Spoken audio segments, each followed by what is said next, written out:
आपके साथ शेयर करने वाली हूँ 34 साइज डबल कटोरी ब्लाउज। काट बाय स्टेप देखने के लिए बने रहिए वीडियो का लास्ट तक। तो ये है अस्तर का फैब्रिक। अस्तर का फैब्रिक को मैंने 2 फोल्ड करके रखा है और ये है फुल मेजरमेंट स्क्रीन पे है, आप लोग देख सकते हो। तो मैं पहले कटिंग करूंगी बैक पार्ट। तो बैक पार्ट का जो लेंथ है वो ले लूंगी 15 इंच और ये जो ब्लाउज होगा उसका रेडी लेंथ है 14 इंच। तो मैंने 1 इंच एक्स्ट्रा लिया है सिलाई मार्जिन के लिए, तो हो गया था 15 इंच। और शोल्डर ले लूंगी 5 इंच। ये डीप नेक पे होगा इसलिए मैंने शोल्डर 5 इंच लिया है और आर्म होल है 5.5 इंच। जितना मैंने शोल्डर लिया था उससे हाफ इंच ज़्यादा लिया है आर्म होल के लिए। और चेस्ट है 34 इंच। 34 को 4 से डिवाइड करने से होता है 8.5 इंच और एक्स्ट्रा ले लूँगी 2 इंच। इस तरह से मैंने मार्किंग भी कर दूंगी सीधा करते हुए। और बैक पार्ट में आर्म होल की गुलाई के लिए आप लोग हमेशा 1.5 इंच लेना। तो मैंने इस तरह से 1.5 इंच लिया है और जितना मैंने आर्म होल लिया था आर्म होल को हाफ करते हुए इस तरह से गुलाई का शेप दे दिया है। इसी तरह से गुलाई का शेप दे दिया है। और नेक विड्थ लिया है मैंने 2.5 इंच। नेक का चौड़ाई मैंने 2.5 इंच लिया है। आप लोग चाहे तो 2 इंच भी ले सकते हैं नेक का चौड़ाई। और नेक डीप लिया है मैंने 10.5 इंच। अभी इसमें गुलाई का शेप दे दूंगी। आप लोग चाहे तो बैक साइड में डिजाइन भी दे सकते हैं, लेकिन मैंने इस तरह से सिंपली गुलाई का शेप दिया है। और बैक साइड में जो गुलाई का शेप दिया है वो थोड़ा सा फैला हुआ गुलाई का शेप दिया है। और जितना मैंने चेस्ट लिया था चेस्ट को इस तरह से हाफ करते हुए टेकन के लिए मैंने मार्किंग किया है। और टेकन का लंबाई मैंने 4 इंच रखा है और साइड से मैंने हाफ इंच रखा है सिलाई मार्जिन के लिए। तो मेरा ये जो बैक पार्ट है बैक पार्ट मार्किंग करना कंप्लीट हो गया है। अभी उसको कटिंग कर रही हूँ। और बैक पार्ट को अभी मैं कमर के लिए मेजरमेंट नहीं लिया, जब सिलाई करूँगी फिटिंग के लिए तब मेजरमेंट लेते हुए फिटिंग के लिए सिलाई कर दूँगी। तो मेरा ये जो बैक पार्ट है वो कटिंग करना कंप्लीट हो गए है। अभी मैं फ्रंट पार्ट कटिंग करूँगी। तो फ्रंट पार्ट के लिए जो फैब्रिक है वो मैंने 2 फोल्ड करके रखा है। आप लोग हमेशा ब्लाउज कटिंग करने टाइम 2 फोल्ड करते हुए रखना फैब्रिक को। तो जो फ्रंट पार्ट है फ्रंट पार्ट का लेंथ रखा है मैंने 16 इंच। ब्लाउज का रेडी लेंथ है 14 इंच और सिलाई मार्जिन के लिए लिया है मैंने 1 इंच। तो हो गया था 15 इंच और 1 इंच मैंने एक्स्ट्रा लिया है। जो फ्रंट साइड में नीचे बेल्ट होता है बेल्ट को फोल्ड करने के लिए, इसलिए मैंने 1 इंच एक्स्ट्रा लिया है। तो हो गया था 16 इंच।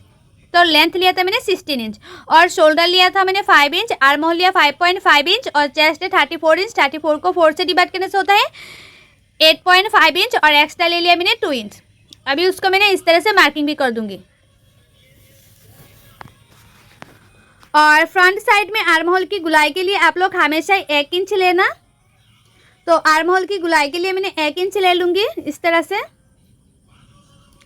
और आर्म होल की मिडिल से इसी तरह से गुलाई का शेप दे दूंगी।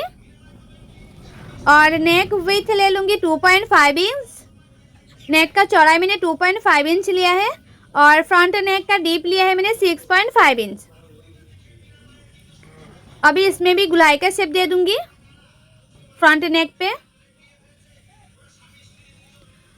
और बेल्ट के लिए मैं मार्किंग किया है, मतलब शोल्डर से नीचे तक 11.5 में एक मार्किंग किया है और नीचे का जो पार्ट है वो बेल्ट होगा। अभी मैं कटोरी लूँगी। तो कटोरी के लिए आप लोग हमेशा बोलती हो कि कटोरी में कैसे लेती हूँ। तो आपका जो चेस्ट है चेस्ट को 6 से डिवाइड करना पड़ता है। चेस्ट को 6 से डिवाइड करने से हमको जितना मिलता है इतना ही लेना पड़ता है कटोरी के लिए। तो मैंने चेस्ट को 34 को 6 से डिवाइड किया है तो हो गया था 5.6 इंच। तो मैंने कटोरी के लिए लिया है 5.6 इंच। और ये जो आर्म होल की साइड से तिरछा करते हुए हमेशा 2.5 इंच लेना चाहिए हर साइज में। और नेक के ऊपर से मैंने नेक जितना लिया था नेक की 1 इंच ऊपर से मैंने एक मार्किंग किया है। ये भी सूत्रों के अनुसार होता है।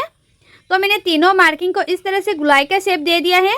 और जितना मैंने कटोरी लिया था कटोरी को इस तरह से मैंने हाफ करते और एक मार्किंग कर दिया है। और जितना मैंने मार्किंग किया था उसका लंबाई लिया था 2.5 इंच और साइड से मैंने 3 इंच लिया है। और ये भी सूत्रों के अनुसार ही होता है। तो मैंने इस तरह से शेप दे दिया है कटोरी का। और बेल्ट का शेप देने के लिए मैंने हाफ इंच ऊपर और एक मार्किंग कर दिया। तो मेरा ये जो फ्रंट पार्ट है वो मार्किंग करना कंप्लीट हो गया है। अभी मैं कटिंग कर लूँगी। जिस तरह से मैंने मार्किंग किया था उसी की किनारे किनारे पे मैं कटिंग कर रही हूँ। और मेरी यूट्यूब चैनल पर हर साइज का blouse cutting and teaching video upload है, आप लोग नहीं देखे तो जाके जरूर देखिएगा। और कटिंग एंड टिचिंग सीखने के लिए मेरी यूट्यूब चैनल को सब्सक्राइब भी कर दीजिएगा। तो कटोरी की पार्ट को भी मैंने मिडिल से काट कर लिया है, ये आप लोग देख सकते हैं। ये दोनों पार्ट हो गए हैं, सिर्फ ये कटोरी की पार्ट को ही बड़ा करना है। तो मैं अभी कटोरी की पार्ट को बड़ा कर लूँगी। तो कटोरी की पार्ट के लिए भी ये जो फैब्रिक है वो 2 फोल्ड में रखना चाहिए। और आप लोग हमेशा कटोरी को तिरछा करते हुए रखना, मतलब जो कटोरी का फैब्रिक है, फैब्रिक को आप लोग हमेशा तिरछा करते हुए इस तरह से रखना। और कटोरी के चारों ओर इस तरह से किनारे किनारे पे मार्किंग कर देना। तो मैंने किनारे किनारे पे मार्किंग कर दिया है और नीचे की साइड से मैंने 1 इंच बढ़ा किया है। इस तरह से नीचे की साइड से मैंने 1 इंच बढ़ा किया है और ऊपर की साइड से मैंने हाफ इंच बढ़ा कर लूँगी। अभी उसको जिस तरह से कटोरी था उसी का शेप दे रही हूँ। और नीचे की साइड से भी मैं 1 इंच बढ़ा कर लूँगी। तो उससे पहले मैंने इस तरह से चेक कर लिया है, उसके मिडिल में एक मार्किंग किया है और उसके 1 इंच नीचे और एक मार्किंग किया है और साइड से मैंने और हाफ इंच ले लिया है और उसको भी इस तरह से गुलाई का शेप दे दिया है। तो मेरा जो कटोरी है वो मार्किंग करना कंप्लीट हो गया है। अभी उसको कटिंग कर रही हूँ। मैं आप लोगों को जैसे दिखा रही हूँ कटोरी कटिंग करना, इस तरह से कटोरी कटिंग करेंगे तो आपका जो कटोरी है वो कभी छोटा नहीं पड़ेगा। बहुत लोगों का प्रॉब्लम होती है ना कि सिलाने के बाद छोटा पड़ जाती है, क्योंकि आप कटोरी अच्छी तरह से बड़ा नहीं कर पाती है साइड से, इसलिए आपका जो कटोरी है वो सिलाने के बाद छोटा पड़ जाती है। तो फर्स्ट कटोरी से मेजरमेंट लेते हुए मैं सेकेंड कटोरी कटिंग करूँगी। तो फर्स्ट कटोरी के मेजरमेंट लिया है मैंने 7.5 इंच। अभी सेकेंड कटोरी में कटिंग करूँगी। तो लंबाई में ले लूँगी 7.5 इंच और सेकेंड कटोरी के लिए चौड़ाई में लिया है मैंने 4 इंच। ये भी सूत्रों के अनुसार ही होता है, 4 इंच लिया है। तो उसको भी मैं एक बॉक्स की तरह बना लूँगी। और इस साइड से नीचे से मैंने 1 इंच नीचे एक मार्किंग कर दिया है और ये साइड से भी 1 इंच नीचे और एक मार्किंग कर दिया है और नीचे से मैंने हाफ इंच ऊपर और एक मार्किंग कर दिया है। और नीचे का जो पार्ट है वो होगा बेल्ट का पार्ट। और जो फर्स्ट कटोरी है, फर्स्ट कटोरी को इसी तरह से रखते हुए मैंने इस तरह से गुलाई का शेप दे दिया है। तो मेरा सेकंड कटोरी भी रेडी हो गया है। अभी उसको कटिंग कर रही हूँ। तो मेरा ये जो फर्स्ट कटोरी और सेकंड कटोरी है वो कटिंग करना कंप्लीट हो गया है। उसके बाद आप लोग एक बार चेक कर लेना उसका जो शेप है वो अच्छी तरह से आया कि नहीं। तो आप लोग देख सकते हो उसका जो शेप है कितना अच्छी तरह से आया है। तो जो कटोरी है वो कटिंग करना कंप्लीट हो गया है। अभी कटिंग करना है स्लीप। तो ये पॉप स्लीप होगा, तो मैं डायरेक्ट मेन फैब्रिक में स्लीप के लिए कटिंग करूँगी। तो मैंने पहले स्लीप के लिए मतलब मेजरमेंट ले लेती हूँ। तो ऊपर से हाफ इंच छोड़ते हुए मेजरमेंट लेना है। तो आया है 9 इंच। तो अभी मैं डायरेक्ट मेन फैब्रिक में कटिंग करूँगी स्लीप के लिए। ये पॉप स्लीप होगा, तो इसलिए जो फैब्रिक है फैब्रिक को मैंने 2 फोल्ड करके रखा है स्लीप के लिए, आप लोग देख सकते हो। तो 7 इंच में इस तरह से एक मार्किंग कर दिया है। 7 इंच में लंबाई। तो जो स्लीव है उसका लंबाई मैंने 7 इंच में रखा है। और देखो 5 इंच लिया है मैंने एक्स्ट्रा करके, क्योंकि ये जो 5 इंच मैंने एक्स्ट्रा लिया है वो होगा पॉप स्लीव के लिए। और उसके बाद जो हमारा स्लीव के लिए मैंने मेजरमेंट लिया था 9 इंच, तो मैंने 9 इंच पे चौड़ाई में और 9 इंच ले लिया था। और जितना स्लीव का लंबाई लिया था, लंबाई से 3 इंच नीचे और एक मार्किंग कर दिया है। तो मैंने सीधा मार्किंग कर दिया। और ये साइड से 2 इंच पे और एक मार्किंग कर देना और ऊपर की साइड से 1 इंच पे और एक मार्किंग कर देना।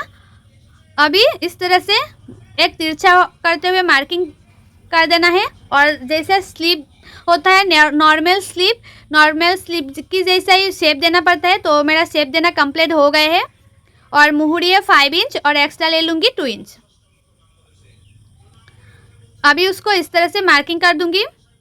जैसे मैंने नॉर्मल स्लीव कटिंग किया है वैसे ही कटिंग किया है, सिर्फ साइड से मैंने हाफ मतलब 5 इंच एक्स्ट्रा लिया है पॉप देने के लिए। तो देखो मैंने इसी तरह से कटिंग कर लिया पॉप स्लीव के लिए।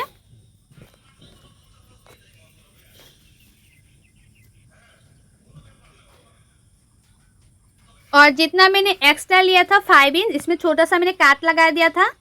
और जो फ्रंट साइड में हाफ इंच अंदर रखते हुए कटिंग करना चाहिए ना स्लीव का, वो मैंने अभी कटिंग नहीं किया है, बाद में कटिंग कर लूँगी। तो देखो स्लीव इस तरह से हुआ है, स्लीव का लंबाई। तो दोनों स्लीव हो गए हैं। अभी मेन फैब्रिक में अस्तर का फैब्रिक कटिंग करूँगी, मतलब मेन फैब्रिक में बैठाते हुए अस्तर का फैब्रिक के किनारे किनारे पे मेन फैब्रिक को कटिंग करूँगी। जो अस्तर का फैब्रिक है मैं थोड़ा सा बड़ा रखते हुए कटिंग कर रही हूँ ताकि सिलाने में आसानी हो, इसलिए आप लोग हमेशा मेन फैब्रिक को 1/2 इंच ज़्यादा रखते हुए कटिंग करना।